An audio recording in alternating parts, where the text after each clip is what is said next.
You could be finishing the most spectacular mansion in the neighborhood with cutting-edge design and the strongest foundation on the block, Habs Nation. But you don't throw a rusted, radioactive ship anchor into the middle of your living room just to say the house is furnished. General Manager Kent Hughes has spent the last few years wielding a scalpel with precision. He's cleaned up the mess, carved out cap space, and paved a bright future for the young guns at the Bell Center. But this morning, insider Darren Dreger dropped a bombshell that sent chills down Canada's spine. Veteran Nazem Kadri has slammed his fist on the table, demanded a trade from the Calgary Flames, and the media is buzzing that our Montreal Canadiens are eyeing the supposed leader. Today, we're going to dissect the anatomy of this financial suicide. We'll uncover why Kadri's 39 offensive points mask a defensive disaster, how Calgary is trying to offload one of the league's worst contracts as superstar price, and what it means to obliterate our salary cap until the next decade for a 35-year-old player. But before I lay out the fine print of this dark deal on your screen, I'm placing the keys to Montreal's vault in your hands. You're deciding the franchise's future right now.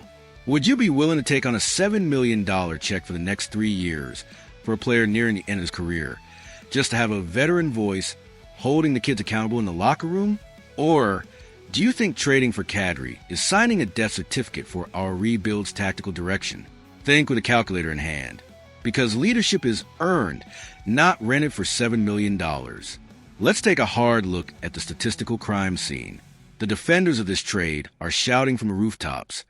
He's got 10 goals and 29 assists. He'll fix our top 2 lines. Paper accepts anything, but real hockey intelligence exposes a fraud. Kadri's plus-minus is a horrific minus 24. When he's on the ice, his team bleeds defensively. He doesn't back-check with urgency, and his contractual arrogance is staggering. At 35 years old, he demands to play for a Stanley Cup contender, wielding a modified no-trade clause that lets him block trades to 13 teams he doesn't like. This is where the karma of the market punishes desperation.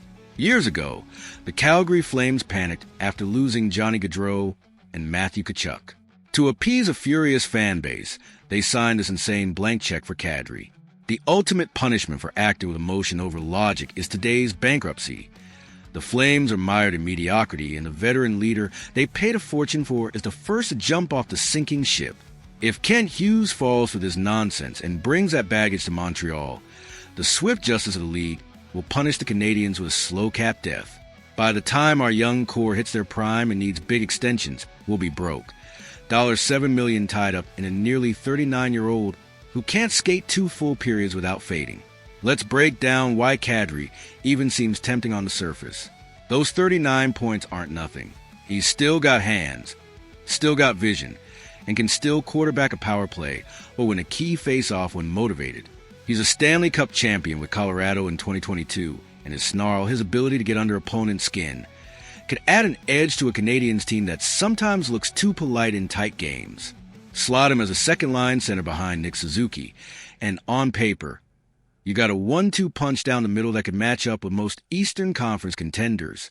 But the deeper you dig, the uglier it gets. That minus 24 isn't a fluke, it's a pattern. Kadri's defensive effort has waned as he's aged. He's often caught floating in the offensive zone, leaving his line mates and defensemen exposed. Against playoff-caliber teams who thrive on transition, that's a death sentence. Montreal's system under Martin St. Louis emphasizes a 200-foot game. Everyone buys in, everyone backchecks. Kadri's track record this season suggests he's more liability than asset when the puck isn't on his stick. Then there's the financial noose. At $7 million per year through 2029, this isn't a rental or a short-term gamble. It's a long-term anchor. By 2029, Kadri will be 38, likely a shell of his current self, eating up cap space while we're trying to pay the next wave of stars like Slavkovsky, Demidov, or Hudson. The cap is projected to rise, sure, but not enough to make a $7 million fourth-liner palatable. And with his modified no-trade clause, even moving him later if he underperforms isn't guaranteed. We could be stuck. The trade cost is another gut punch. Calgary is desperate to shed this contract, but they're not giving Kadri away. They'll still demand real value. Likely a second-round pick, maybe a first if they sense our urgency. plus a mid-tier prospect or salary dump in return. They're trying to sell a lemon at a luxury price, banking on Kadri's past reputation rather than his current output. Are we willing to overpay in assets for a player who's already showing signs of decline, just because we need a center now? And let's not ignore the cultural fit. Kadri is a vocal leader, no question. He's got a cup ring and a reputation for rallying rooms. But his style is brash, confrontational, sometimes divisive.